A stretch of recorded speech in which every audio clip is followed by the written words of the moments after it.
Y este día quiero hablarte un poquito de la prioridad de Cristo. Por lo que Él es, Él merece toda nuestra prioridad. Nosotros estamos seguros que por doquier se requiere enseñar esta poderosa doctrina acerca de la supremacía de Cristo, de lo que Él es más que todos, de su personalidad extraordinaria, porque verdaderamente si decimos que Jesucristo es el Señor, tenemos que vivir a la altura de esa declaración bíblica. ¿Sabe ustedes, hermanos lindos, que la obra del Señor continuamente adolece de entender esta verdad? O sea, carecemos de entender que en el Evangelio no solamente somos salvos de la ira venidera y de los pecados pasados, sino que cuando nos convertimos al Señor Jesucristo, tiene que venir a ser el Señor de nuestra vida. Hay una doctrina que la gente esgrime mucho, que es netamente humana, cuando tenemos que defender nuestros espacios ante las demandas de Dios, y la gente dice a cada rato: el problema es que yo no tengo tiempo. Se lo dicen a los hermanos, se lo dicen a los pastores. No hablo con la gente de Monte de Sion, esto es un mensaje referente. No tengo tiempo. Hermano, ¿qué te pasó? No tuve tiempo. Hermano, ¿qué has hecho por el Señor? Ay, como quiero, pero el problema es que no tuve tiempo.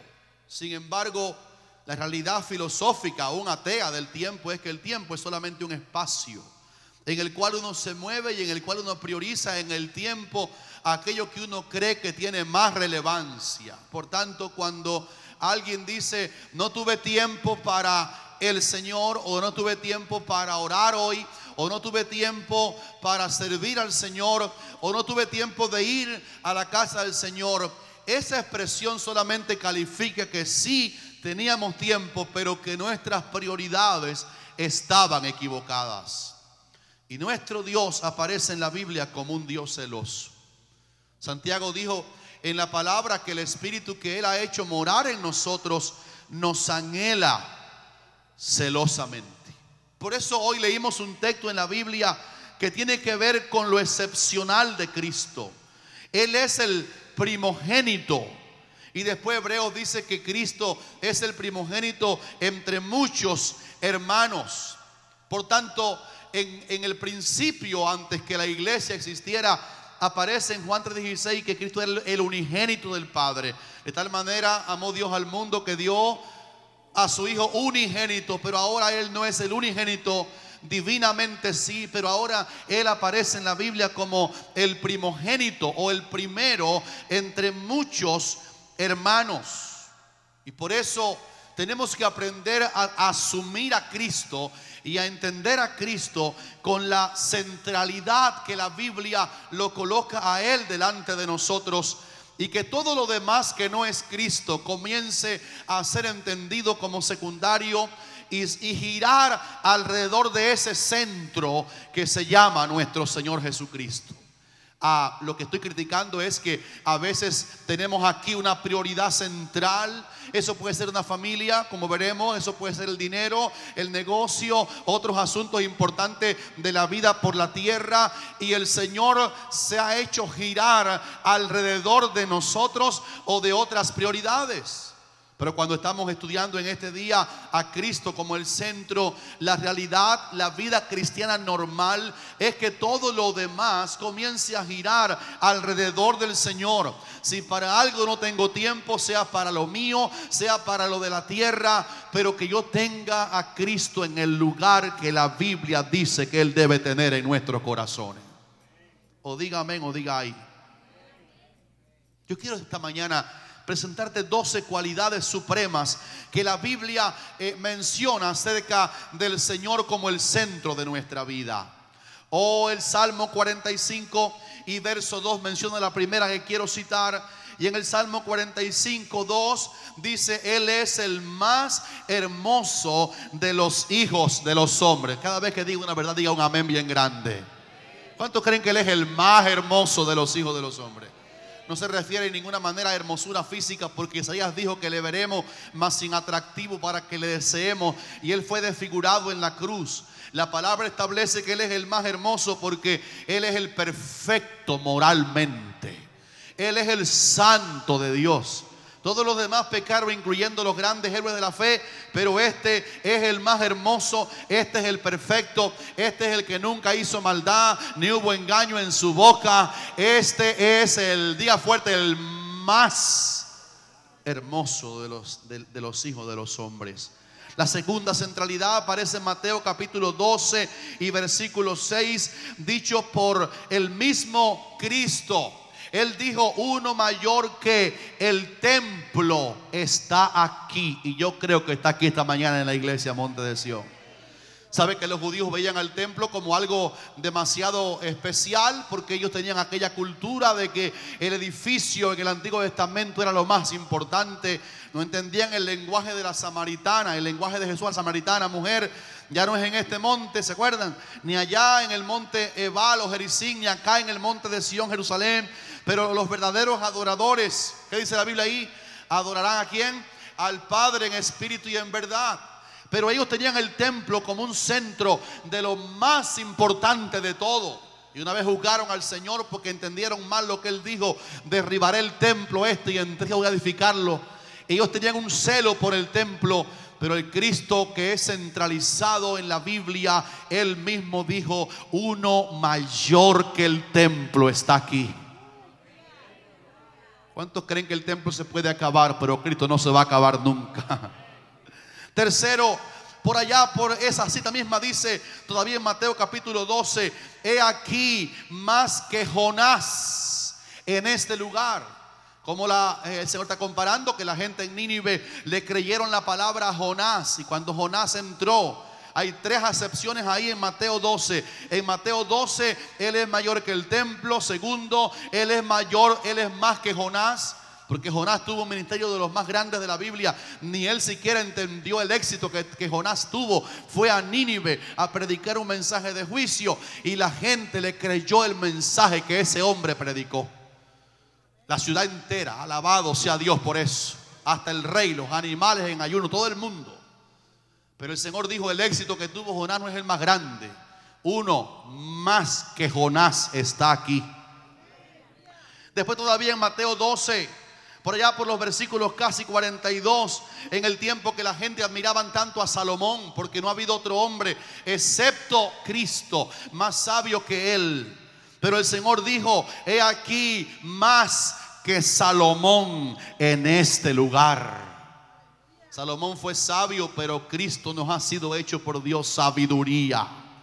Salomón tenía sabiduría, pero él no era sabiduría. Pero Cristo tenía sabiduría porque Él era, y Él es, y Él será sabiduría. Por tanto, en esta mañana quiero mirar de frente a la gente que están adorando centradamente a Cristo y decirte: porque tienes la fe en Él, tú eres sabio en Jesucristo. Porque Él es más sabio que Salomón. Aleluya. Número 5.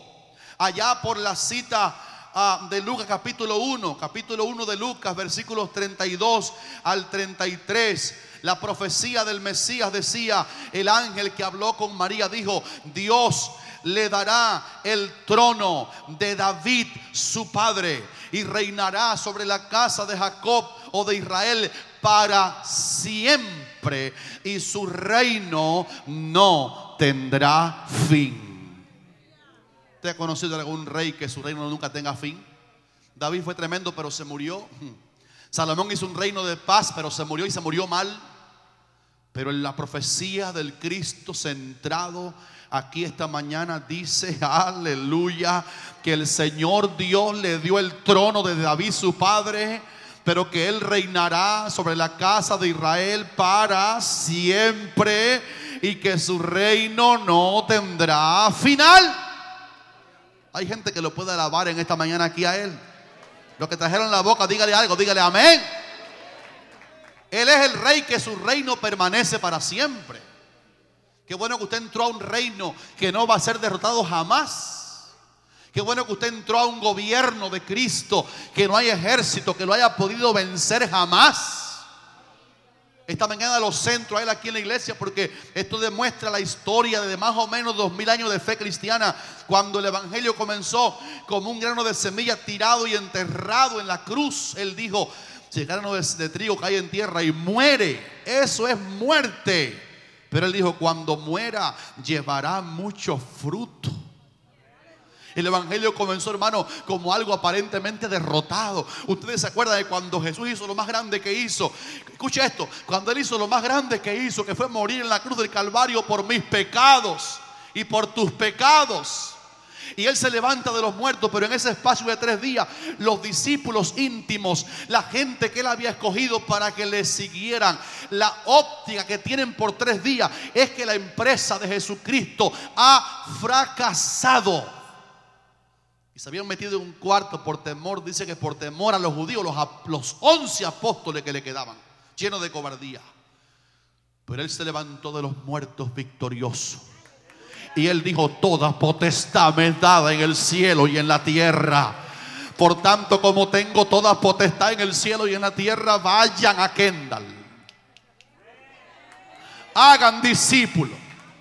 No sean cristianos ahí llenos de cobardía. Vayan, hagan discípulos, rieguen la semilla, prediquen este evangelio del reino. Aleluya. En otras palabras, Jesucristo es centrado como lo mayor, porque su reino ha de permanecer para siempre.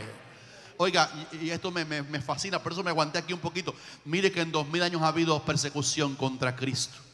El más grande hombre de la época de persecución, Saulo de Tarso, iba a acabar. Él dijo después que él se metía y él arrastraba a cristianos a los tribunales y daba su voto para que lo mataran.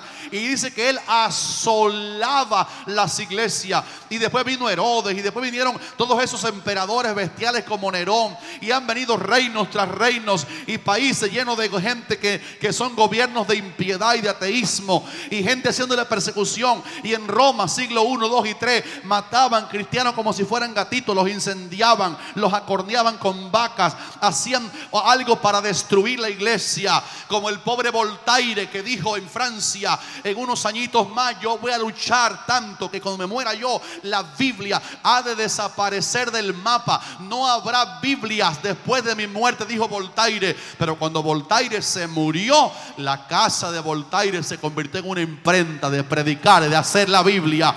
Y en el mismo día que el código sinaítico se vendía por casi $500,000, la obra de Voltaire valía 5 centavos en las mismas librerías.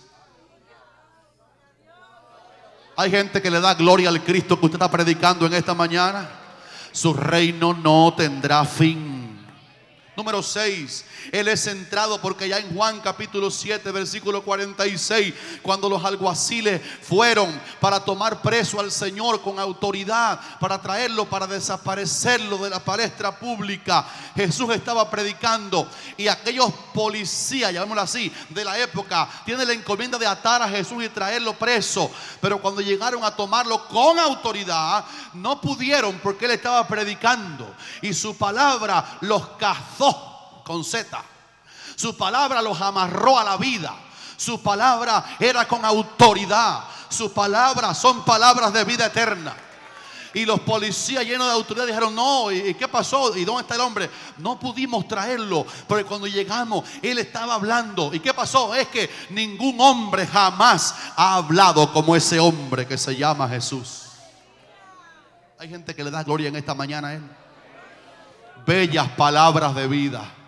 Él dijo una vez: las palabras que yo les he hablado a ustedes son espíritu y son vida.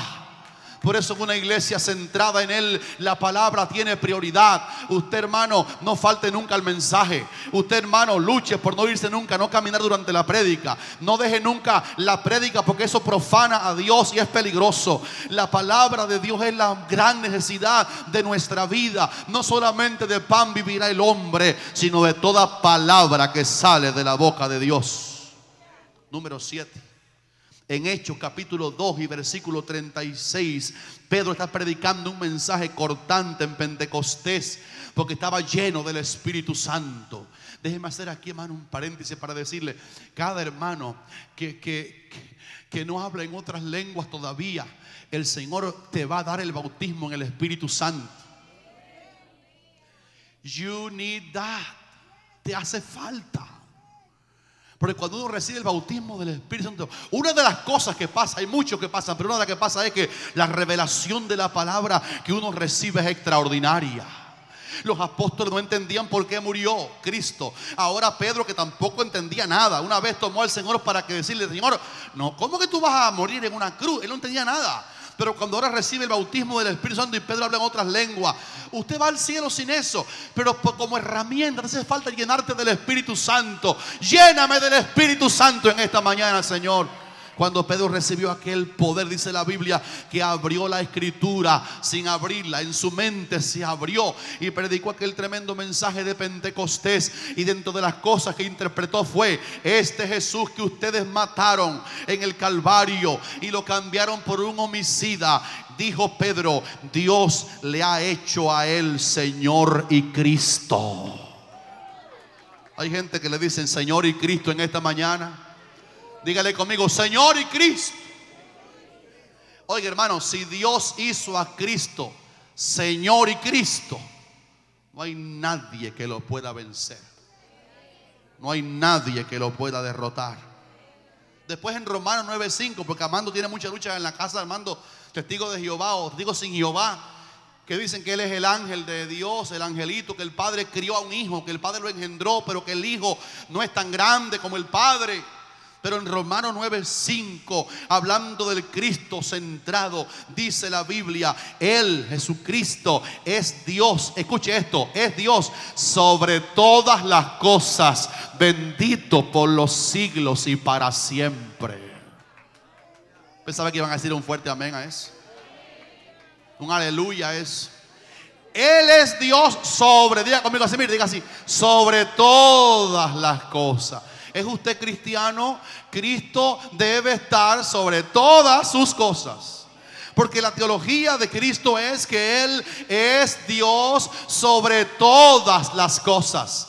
No hay nada que lo supere, no hay nada más importante. El dinero no es más importante que Él, la empresa no es más importante que Él, mis ocupaciones no son más importantes que Él, mi carrito no es más importante que Él, mi salud no es más importante que Él. Y esto es para los que van a decir amén algunos nada más: mi familia no es más importante que Él. Él es Dios sobre, hágase, diga, sobre todas las cosas. Y después dice: bendito por los siglos y para siempre. Yo pienso que hay algunos católicos que creen que María es más importante porque le llaman bendita, pero María fue entre las mujeres de la época bendita, pero después que se murió, María no tiene ninguna tarea de bendita, ni oye oraciones, ni salva, porque solo hay uno que es bendito por los siglos y para siempre, aquel que es Dios sobre todas las cosas. ¿Quién lo alaba en esta mañana? Número 9, dice Apocalipsis capítulo 1 versículo 5, que Él es el primogénito de los muertos. Diga fuerte: primogénito de los muertos. ¿Cuánta gente la Biblia registra que se resucitó de los muertos? ¿Se acuerda de algunos? No, gente que se levantaron de los muertos de verdad. Hay muchos en la Biblia. En el Antiguo Testamento está el hijo de la viuda de Sarepta. Está también el hijo de la Tsunamita, Antiguo Testamento. En el Nuevo Testamento, ¿quién más, mija?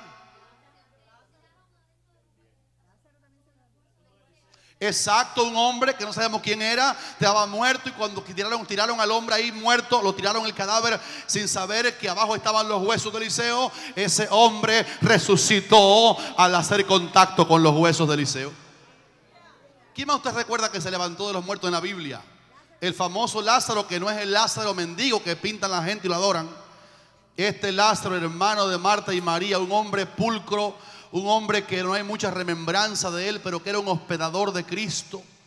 No era el jefe de la casa, parece que la jefa era Marta, parece Marta como la primera, Marta, su hermana María y Lázaro. Posiblemente era el más joven, no sabemos. Se murió, Cristo vino y lo resucitó. Porque Él dijo: yo soy la resurrección y la vida, y el que cree en mí, aunque esté muerto, vivirá. El hijo de la viuda de Naín, un joven con su madre viuda ya, y ahora trae a su hijo también muerto. Y el Señor entra y dice: joven, a ti te digo, levántate. Y el joven se levantó al tener contacto con la palabra de Cristo. La hija de Jairo, que estaba jovencita muerta: Señor, mi hija acaba de morir, mas ven y pon tus manos y vivirá. El Señor entra, saca a la gente llorando, dice: Talita cumi, a ti te digo, levántate. La joven se levantó, se incorporó y le dieron de comer. Dorcas estaba muerta, pero llamaron a Pedro, que creía en Cristo. Él está aquí esta mañana y va a estar en Kendall ahorita también. Pedro se arrodilla y ora, y Dorcas resucita. La diferencia es que todos estos casos que ustedes y yo citamos se volvieron a morir y están muertos. Pero Cristo es el primogénito de entre los muertos. ¿Sabe qué significa? Que Él no es el único, pero que todavía Él es el único que después que resucitó, nadie lo va a volver a matar otra vez. Vamos a alabarlo. Ahora la bocona y diga: aleluya. Y dijo esto, ¿sabe por qué? Porque lo mismo que le pasó a Él te va a pasar a ti si te mueres. Que cuando uno habla aquí de morir, la gente es así, se tranca la boca. Si te mueres, te van a levantar igual que a Él, para que jamás te vuelvas a morir. Porque Él aparece como el primogénito de los muertos, el primero que se levantó y nunca volverá a la muerte. Y Él es el primogénito porque después de Él, cuando Cristo venga, los muertos en Cristo se levantarán también de los sepulcros y estaremos con el Señor por toda la eternidad, para nunca morir también otra vez. Permítame decir un aleluya bien fuerte. ¡Aleluya! Número 10, en Apocalipsis 1:8, Cristo es el alfa. Voy nada más a decir las primeras partes, porque estoy poniendo ahora en alto a Él en primer lugar, el primogénito. Él es el alfa. Después dice que Él es el principio.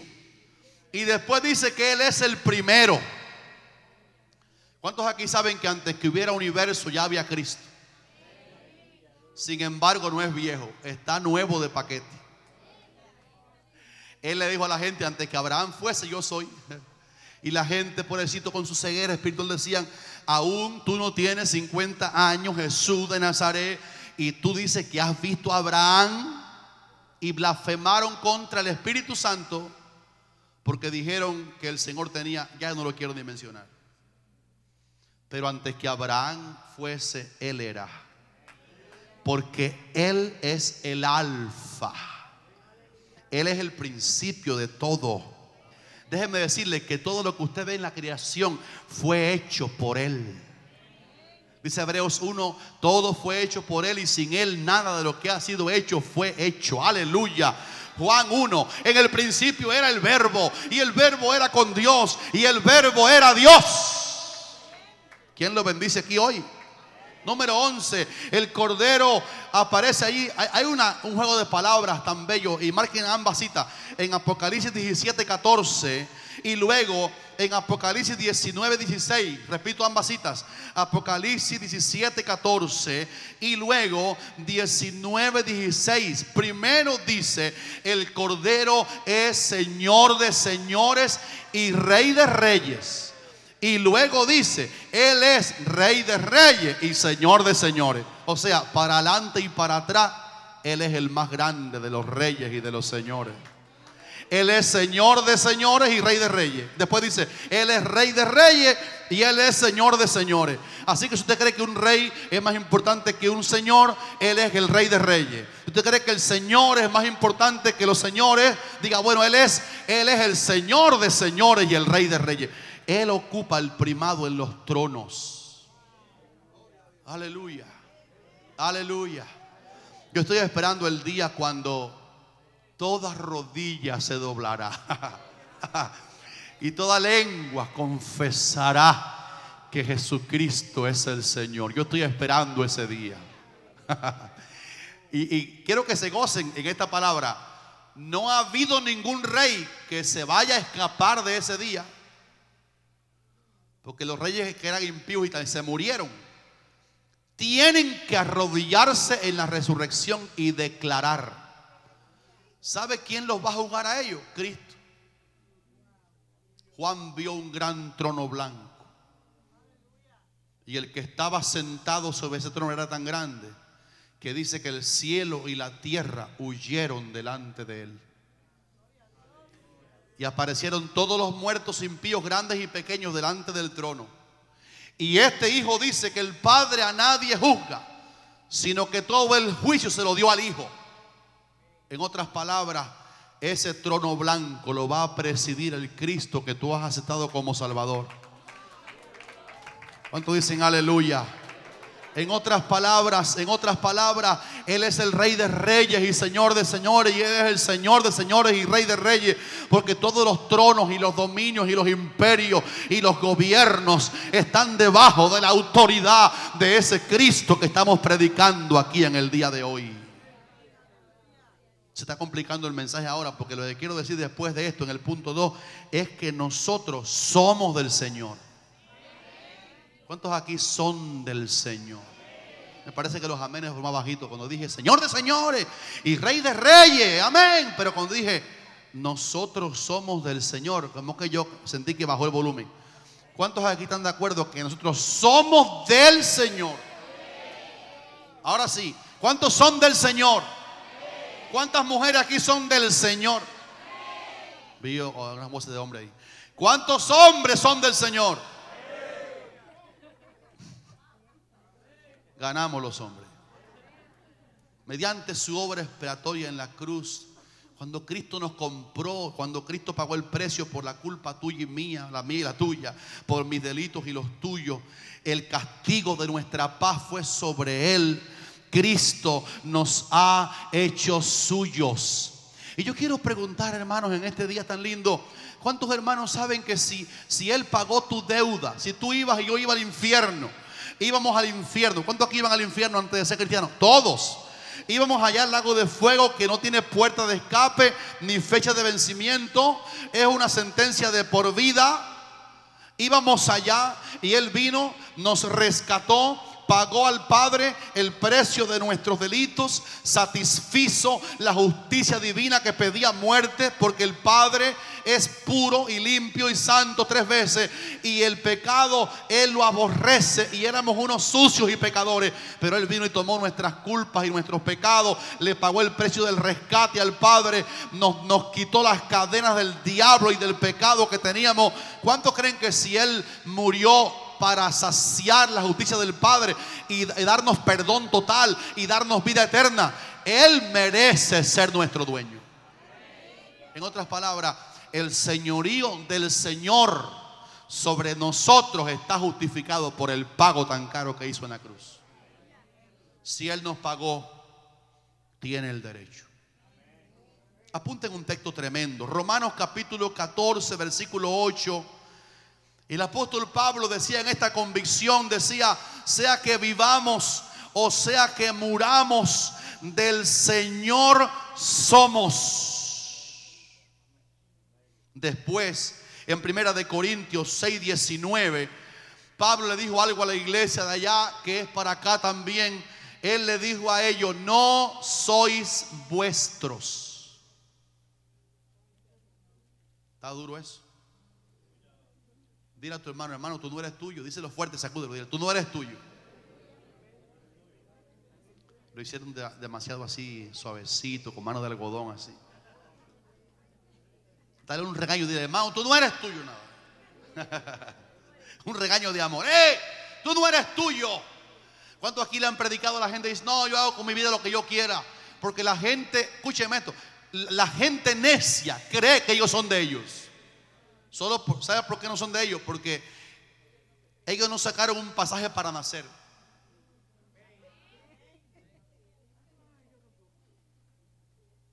Ellos no tienen permiso ni autoridad para conservar su propia vida. ¿Alguien aquí sacó un pasaje para nacer? Nelvi, tú ni te enteraste aquella noche de amor, ¿verdad que no? ¿Alguien aquí tiene poder para sujetar la vida? Alguien tiene un pasaje sacado: yo me quiero morir a los 121, por tanto he decidido estar vivo hasta los 121. ¿Alguien tiene autoridad para decir ese disparate? Entonces Pablo tenía razón. Él dijo: no somos nuestros, ni los inconversos son tampoco de ellos, porque Dios es el que da la vida, el que mantiene la vida y el que quita la vida. Déjame pronunciar en esta tarde palabras de vida sobre ti y decirte: Dios tiene larga vida para ti. Larga vida, vida abundante. Él dijo: yo he venido para que tengan vida y para que la tengan en abundancia. ¿Cuántos dicen amén, hermano? Así que estamos de acuerdo con la Biblia. No sois vuestros, hay uno. Oiga, ¿por qué justifica ahora el versículo siguiente? 1 Corintios 6:20 dice: porque habéis sido, oiga, ¿por qué no somos nuestros? Dice: porque habéis sido comprados por precio. Glorificad pues a Dios en vuestro cuerpo y en vuestro espíritu, los cuales son de Dios. ¿Qué dos cosas son de Dios? Dice: nuestro cuerpo y nuestro espíritu, los cuales son de Dios. Así que no soy mío, tú tampoco, porque Cristo nos ha comprado por precio. El apóstol Pedro habló algo de ese precio y lo dijo de una manera tan elegante. Dijo Pedro: no fuiste rescatado de vuestra vana manera de vivir con cosas corruptibles como oro o plata. Imagínense que usted estuviera preso y usted tuviera posibilidad de salir de la cárcel. Si alguien pagara un lingote de oro de 1 libra, que es bastante oro, y eso sería un rescate muy grande. Una libra de oro debe costar muchos millones de dólares. 1 libra de oro. Pedro dijo: eso no es nada. Dice: no fuimos rescatados con cosas corruptibles como oro o plata, sino con algo más grande que oro o plata. Escuche, hermano, lo que usted ha abrazado: sino con la sangre preciosa de Cristo, como de un cordero sin mancha y sin contaminación. Óigame, qué tremendo que la palabra dice que la sangre de Cristo es más cara en el pago de un precio que oro y plata. Y el versículo de Pedro explica por qué. Porque es de un cordero. Esa sangre es tan cara porque es de un cordero sin mancha y sin contaminación. Él es el santo. Ahora voy a resumir este mensaje porque no voy a llegar al final hoy, pero quiero que tomes el néctar de esta palabra. Que cuando usted y yo éramos pecadores, yo me acuerdo que mi niña Eunice, la esposa de David, ya me estoy acostumbrando, cuando estábamos en Nicaragua viviendo, año 2006, ella era chiquitica así, gordita. Era un taponcito, dice Eunice misma. Ella compuso un himno que Jaciel se reía de ella. Y el himno que Eunice compuso decía: cuando yo estaba en el mundo lleno de maldad, yo era una pecadora. Y nació una cristiana. Y a los 11, está hablando en el himno que ella sacó, cuando ella era una pecadora en el mundo. Y era una inspiración divina, obviamente, para decirle a ella también que todos nosotros éramos pecadores. Que no es verdad que nadie nace en una cuna cristiana. Las cunas no son cristianas, ni los niños son cristianos. Son inocentes. Cristianos son aquellos que voluntariamente reciben a Cristo y Cristo se mete en el corazón. Y los que tienen a Cristo en el corazón y alaban son del Señor y se lavan en su sangre, Cristo los hizo cristianos. Entonces, esto que voy a decir es muy caro. Hay un versículo que quiero que lo apunten como algo sólido esta mañana. Romanos 6:22, hablando de Cristo como el centro, que es mi Señor, y mi deber con Él porque Él es mi Señor. Dice Romanos 6:22, ahora que habéis sido libertados del pecado y hechos siervos de Dios, tenéis por vuestro fruto la santificación y como fin la vida eterna. Ahora, lo que me llama la atención en este texto es que vincula gráficamente el llegar a ser siervos de Dios. Miren aquí un momentico, hermanos lindos. Escúchame. Si Cristo es mi Señor, la correspondencia mía con esa verdad obvia es que si Él es mi Señor, yo soy su siervo. ¿Cuántos aquí son siervos del Señor? El amén mismo sirve para ambas cosas. Cuando usted dice amén a estas dos verdades, es un amén de esta cara y de la otra. Amén a que Cristo es mi Señor. Entonces ese amén también sirve para decir que si Él es mi Señor, amén, que yo soy su siervo. Ahora miren la vinculación del versículo. Libertado del pecado, viniste a ser siervos de Dios. Quiere decir, la persona llega a ser siervo de Dios cuando él puede constatar que el pecado no lo está atando más. Porque el pecado es la atadura peor que una persona puede tener. Yo fui a Miami 2 veces a una cárcel a ver a un hombre que estaba preso, cristiano, y Dios me concedió hace unos años ir a verlo y dar un culto legal, autorizado. Tuve que hacer un tremendo papeleo y pasar, y aquello es deprimente, hasta llegar dentro de una puerta y otra puerta y puerta de toda seguridad, y afuera los tremendos muros con alambre de púa arriba, la cárcel de South Bay, ahí por Okeechobee para allá, más de 2 horas de aquí. Qué impresionante ver a la gente dentro de aquellos muros de cemento y arriba alambre, y entra a una puerta. Ese día atravesamos como 4 o 5 puertas para llegar a ver donde estaba el culto de presos cristianos que estaban allá dándole un culto a Dios, porque dentro de la cárcel ellos han predicado, han ganado almas para Cristo. Hay un grupo, me causó alegría ver que había piano, batería, guitarras, trompetas, un conjunto musical, todos presos que son adoradores, músicos. Y yo me acordaba del Señor que decía: cuando el Hijo liberta, la persona llega a ser verdaderamente libre. No importa que esté como Pablo y Silas en Filipo, atados los pies en el cepo, con las manos encadenadas en el calabozo de más adentro. Una cosa son prisiones físicas y otra, peores, son prisiones espirituales de muchas categorías. La peor de ellas es cuando el pecado amarra a una persona y la persona no es libre para ser libre. Yo quiero que este mensaje que se graba, usted se lo regale a alguien. Oiga, ¿por qué? Porque hay personas que nos han dicho en la cara, así.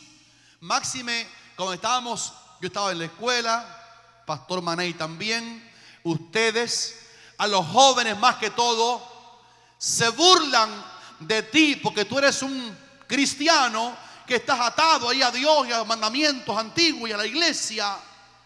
Y te han dicho con osadía necia: tú no puedes ir donde yo estoy, tú no puedes hacer esto, yo sí.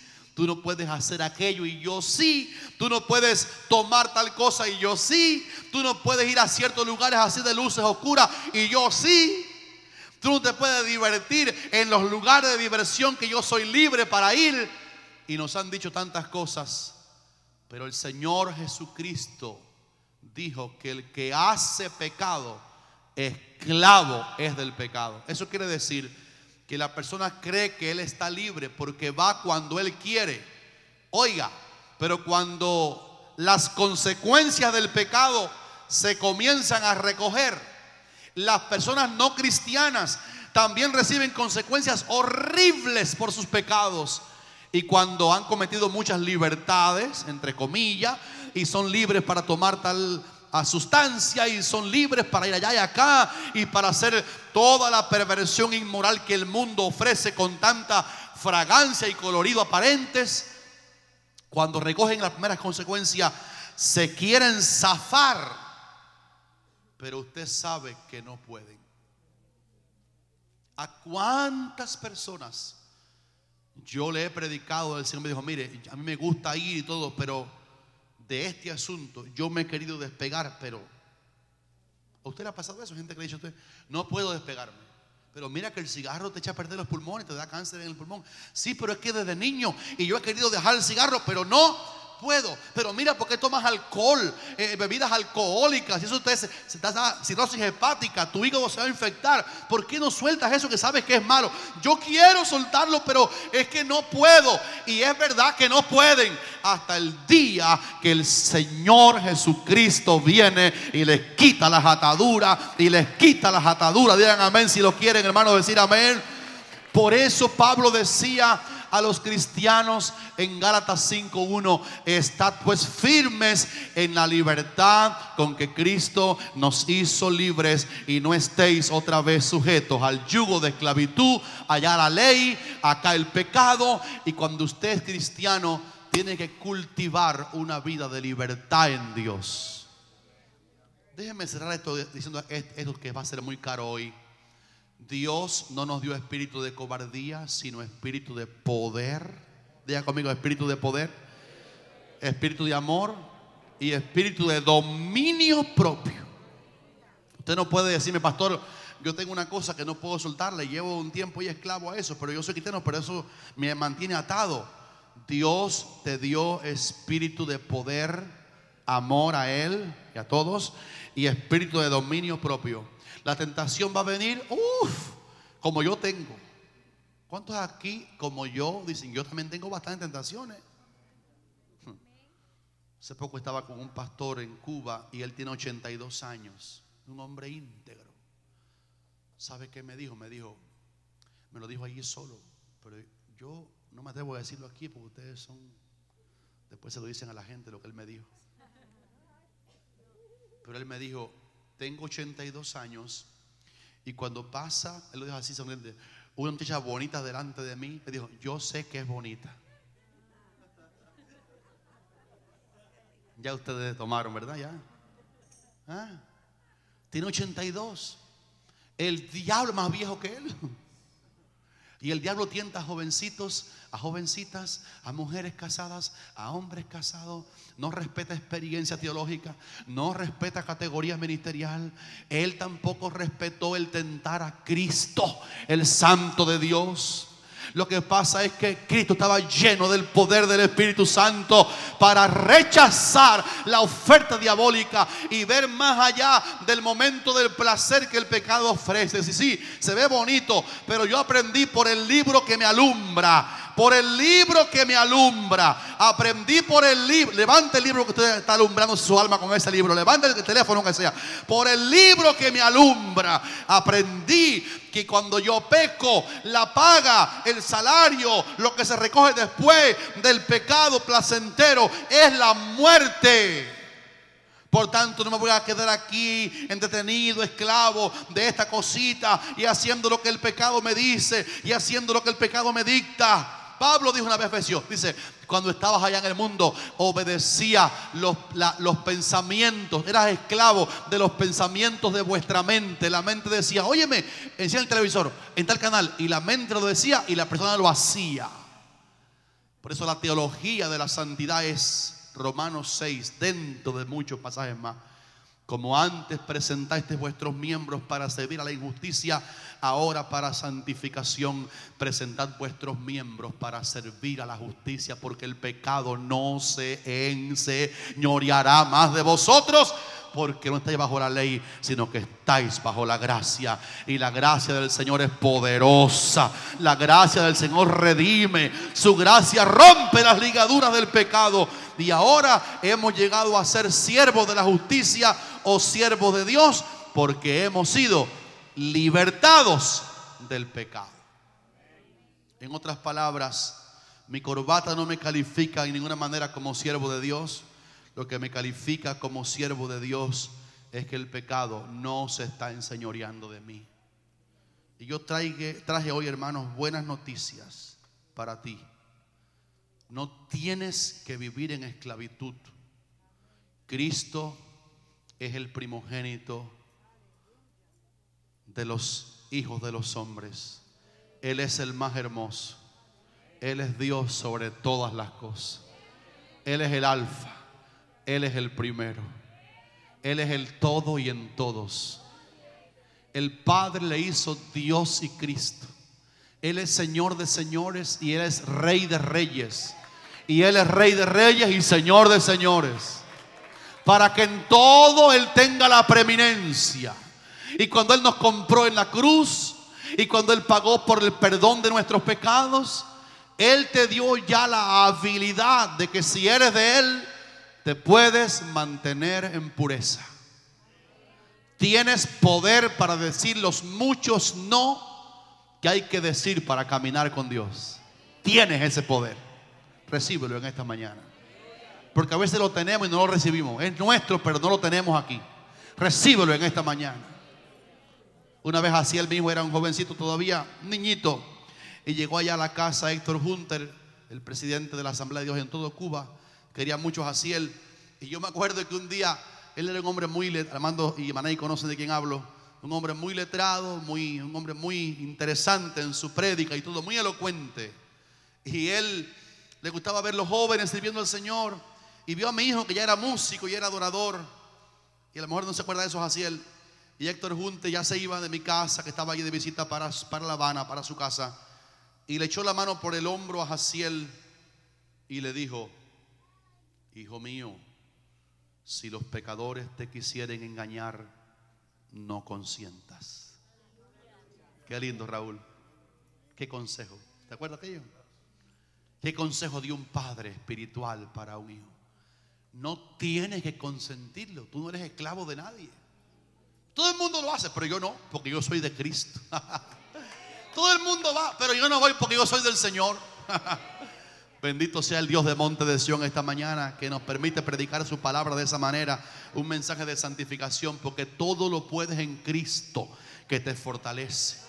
Aprende a decir no, porque para decir no hay que tener una autoridad que tú tienes. Él te dio espíritu de poder y espíritu de dominio propio. Y yo declaro que vas a ser un vencedor y vas a ser una vencedora. Yo quiero que levante mano y reciba eso que digo por fe. Tú vas a ser un vencedor. Tú eres más que vencedor por medio de aquel que te amó. No eres más esclavo del pecado. Lo que tú eres que siervo de Dios, porque el Señor te perdonó, te pagó con sangre. No eres tuyo, ahora eres del Señor. Y tú tienes la autoridad para pararte firme. Diablo, no te voy a obedecer en tu concupiscencia, porque yo quiero ser un hombre libre para vivir para Dios, libre para vivir en santidad, libre para irme para el cielo cuando Cristo venga, libre para oír mi nombre cuando ya se pase lista y decir: Padre, aquí estoy, y Él me diga: ven, buen siervo y fiel, sobre poco fuiste fiel, sobre mucho te pondré, entra en el gozo de tu Señor. Qué linda la presencia de Dios. Póngase de pie. Gracias, Jaciel. Vamos a cantarlo con Jaciel. Jesucristo. Jesucristo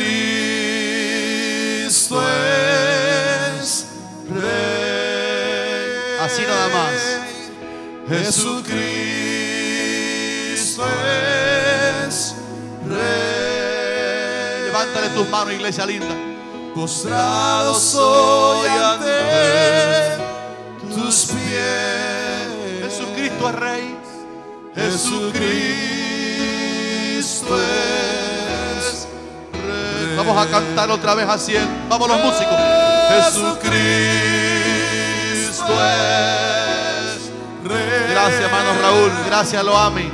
Vamos, Eo. Jesucristo es Rey. Postrado soy ante sus pies. Postrado soy ante tus pies. Jesucristo es Rey. Jesucristo es Rey. Él es el Rey. Proclámelo en alta voz. Jesucristo